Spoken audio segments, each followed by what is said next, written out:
In this second deleted level, which is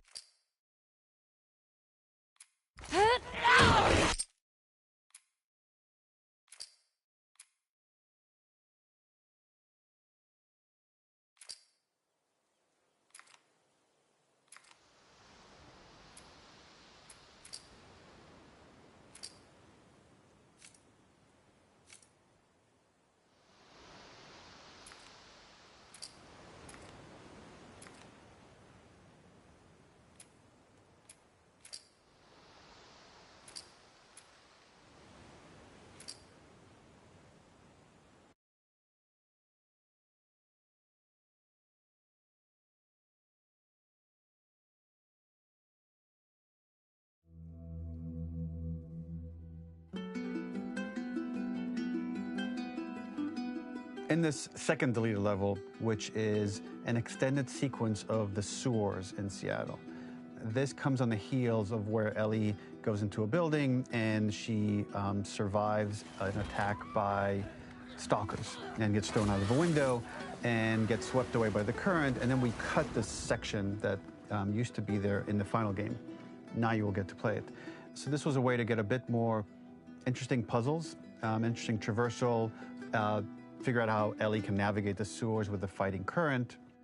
Ultimately, with a lot of these levels and these sequences, the reason why we cut them were for pacing purposes. But here it is for you in this very kind of raw form that part of it will feel finished, parts of it will feel like assets are missing as far as audio, animation won't be final. But it's a glimpse into what a game looks like when it's months away from finishing. Enjoy.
Demasiado. Vale. ¿Dónde narices estoy?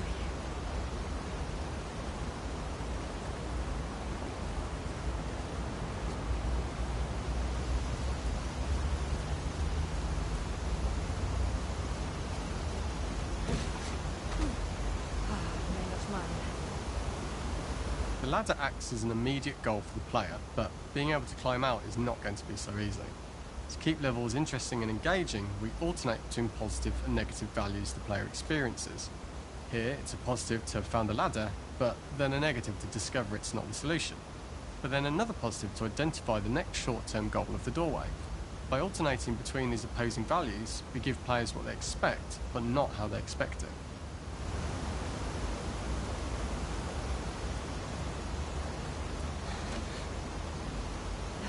¿Es una puta broma?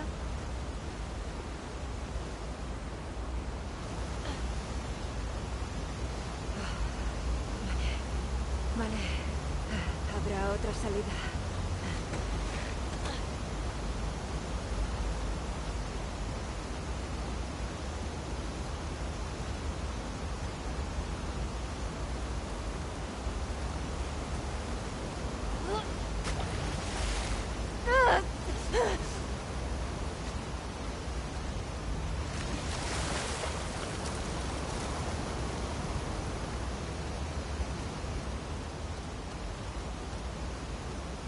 This level, internally known as Find Nora, was quite long in duration as we had to make Ellie traverse a far distance to the opposite side of downtown Seattle. The sewer section was originally longer than what we released the game with, approximately 10 minutes more. This was one of the few areas of the game that used water flow as part of a traversal puzzle. The player has to go upstream to use the current to get to the platform to reach the other side. We mostly cut this mechanic game wide, however it remained in essence in the section swimming to the aquarium as Ellie when you were avoiding the waves.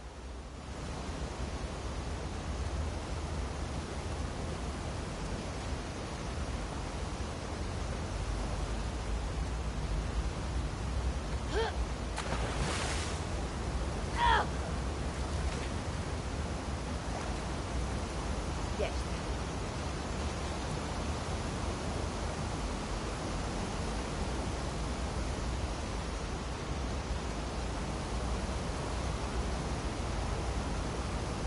When players reach the doorway and enter into the room, they are faced with a dead end. The real reason for this dead end room is that on the reversal when exiting back out of the doorway, players are faced with the route onwards. A pipe that they'd not been able to see when they were swept past it on the way in, and something that was hidden from view when on the side platforms. The intention here being that the only option is to go off the standard path in order to search for a way out.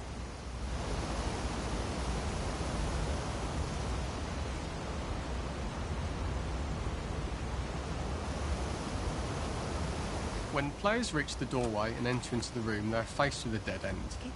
The real reason for this dead end room is that on the reversal when exiting back out of the doorway, players are faced with the route onwards. A pipe that they'd not been able to see when they were swept past it on the way in, and something that was hidden from view when on the side platforms. The intention here being that the only option is to go off the standard path in order to search for a way out.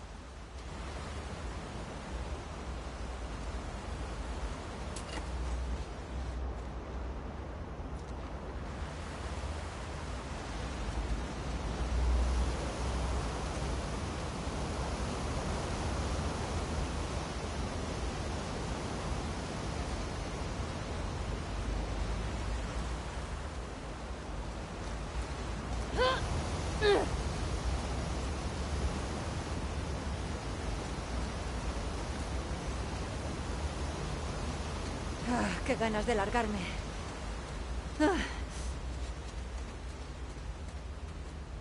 Throughout the rest of the level, we also used light to indicate to the player that they were heading in the right direction.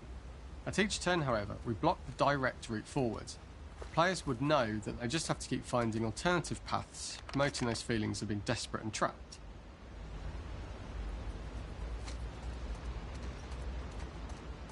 We slowly introduced the player to consider climbing into smaller pipes and crouching in these tight spaces. This is to slowly build up to, and encourage, the player to climb into such a small pipe that they'd have to be crawling on their stomach, which is something that the player previously may not have recognised as a playable space, let alone the desired route they need to take.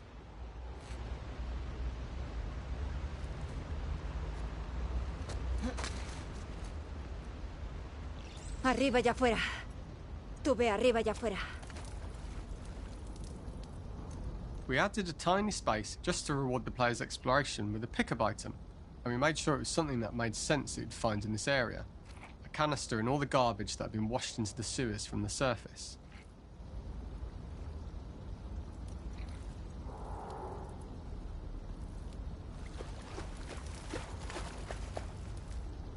We loved the idea of making Ellie prone through a tiny dirty pipe in order to get out, as it was a great opportunity to use our prone mechanic.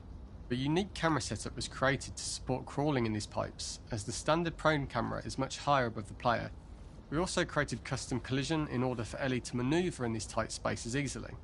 Initially, the oblong collision capsule around her character caused issues crawling around corners. We put extra effort into the custom corner collision so the movement experience is as smooth as the main game.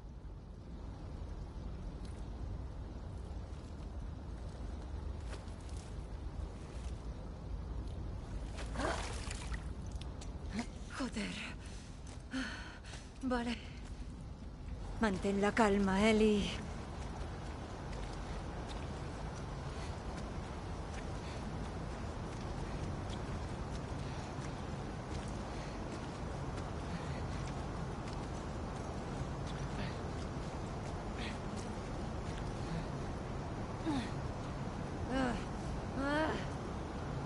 In order for the player to feel cramped, claustrophobic and desperate, we'd been enforcing the traversal mechanics that allow for a tight environment which promote these feelings. We introduced the use of the squeeze through so that we can keep the player feeling enclosed and tight, but without repeating the same geometry. Here we change from low ceilings with wider walls to high ceilings and tight walls to change up the spatial pacing and keep the level from repeating itself.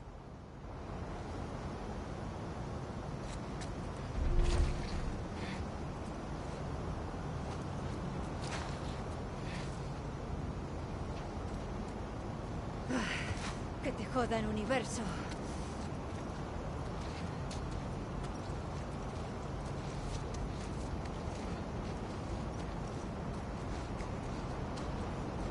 Menudo sitio de mierda para morir.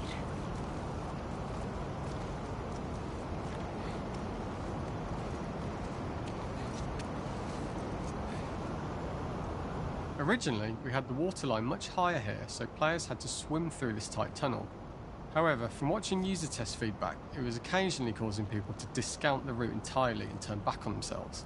So to avoid any risk of this happening in the final game, we present a lower water level so the tunnel is easy to see and commit to using.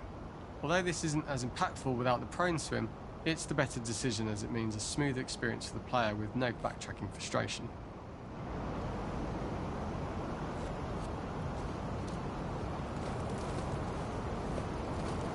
As we surface from the water and over the crest of the slope, we reveal what is further in this tunnel. A clicker that has sprouted and the fungus has grown on the sides of the pipe. It was great to see people who user tested this area becoming increasingly worried as we forced the player to squeeze past the fungus and inches away from the clicker's face, all the time not being sure whether the clicker might be alive or attack them. Although we aren't as cruel as to force a clicker attack in such close proximity, we do have a payoff for this moment. This clicker momentarily turned into Joel to show Ellie's PTSD from what happened to Joel at the start of the game. Ultimately, we decided to save this moment for the farm level, as it was more impactful there because it could become the centrepiece of that experience. Whereas in the sewers, we weren't able to make it as much of a narrative point and give it the breathing room and reaction time that it deserves, given the tight space.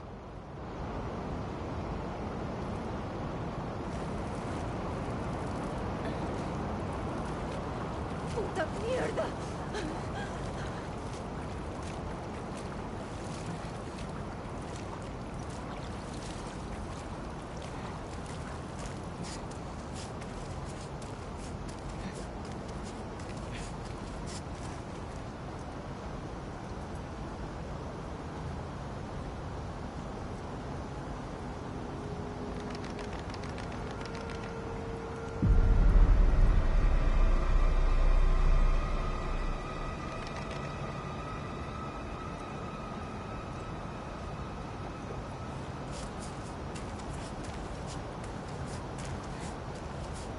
¡Ah, mierda!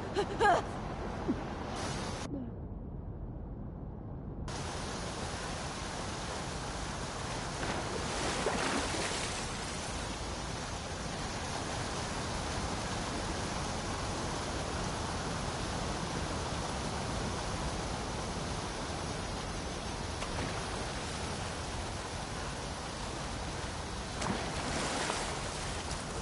For the final section, we eventually opened you out into a wider area as you traverse through such tight spaces leading up to this, so changing the environmental pacing makes it begin to feel like we're coming to the end of Ellie's ordeal.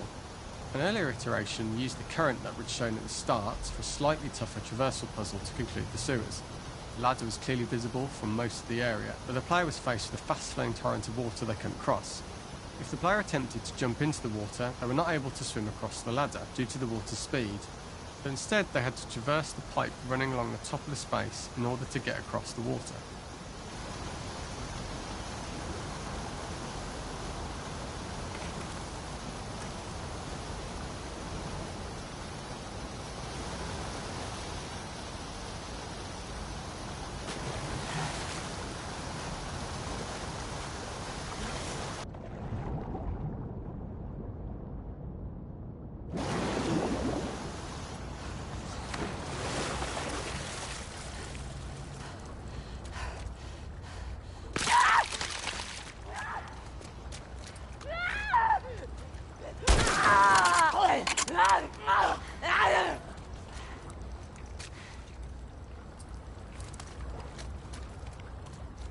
Muy bien.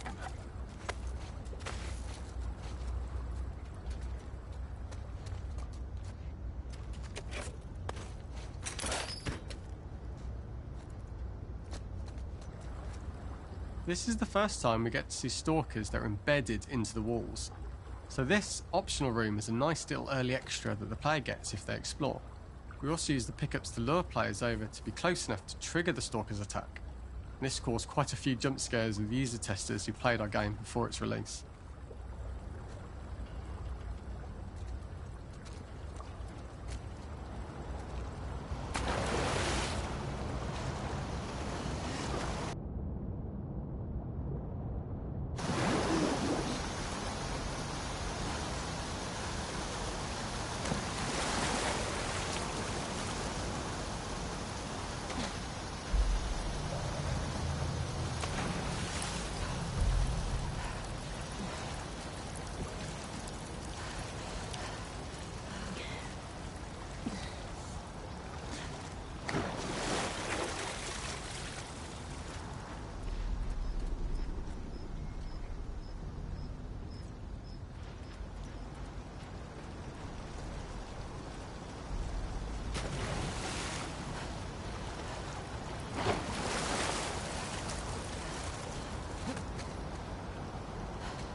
Using this pipe was retained in the iteration we shipped with, as it's the last of the extreme methods Ellie has to undergo in order to escape the sewers, and what she will go through in her pursuit of revenge.